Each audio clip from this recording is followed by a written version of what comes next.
Lipstick on a pig doesn't make the pig pretty. So, I would argue on that, but okay.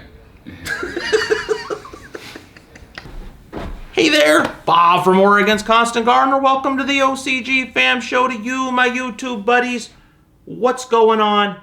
Let me know in the comments. Let's talk about it. Today, we're back into the comprehensive feeding regimen for Nectar for the Gods. Let me briefly recap or catch up to speed anyone that hasn't been watching.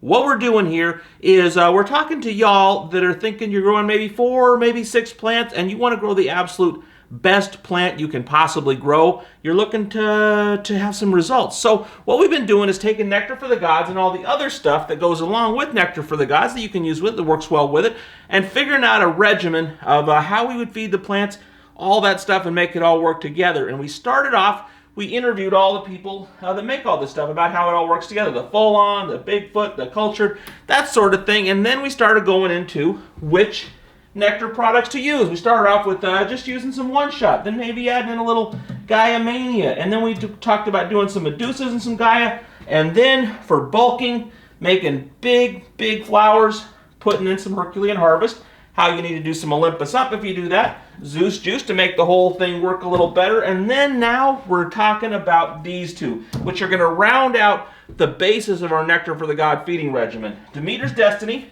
and Athena's Aminas. We're going to talk about these today and tomorrow. We're going to talk with Scott Ostrander from Nectar for the Gods. First one's this. I did a little interview with him. You saw a little bit at the start there. Let me show you that interview. That explains the whole process about Demeter's Destiny.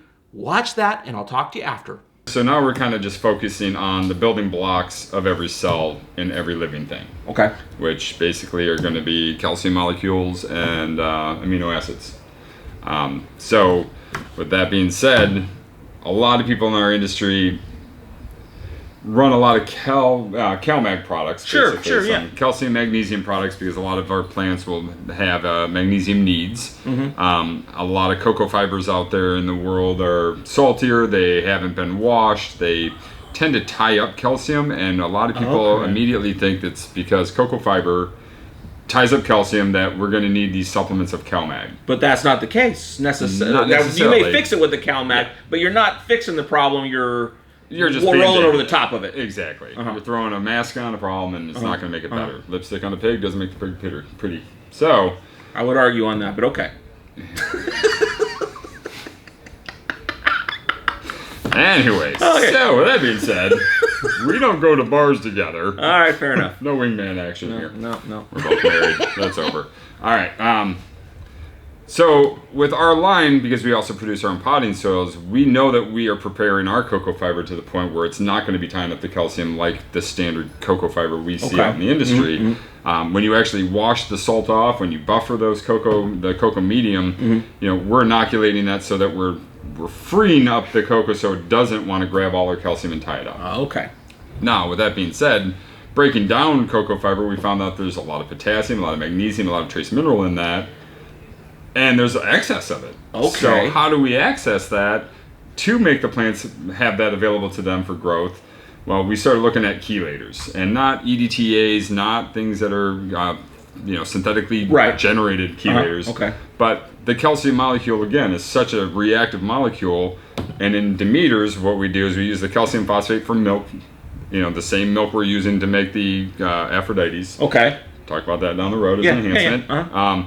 But this calcium phosphate will go in and want to adhere to the cocoa to actually break down that magnesium or create a bond with the cocoa, so when the bacteria in the soil or the fungus in the soil wants to start breaking down the mineral that calcium is, in turn it's going to start breaking down the cocoa fiber and releasing potassium and magnesium at a level that is gentle to the plant. It's a non-metal form, and your plant will absorb it, and very rarely do we need more magnesium than what we're seeing just out of our natural potting mediums with a good compost, a good cocoa fiber, and in often cases even peat moss.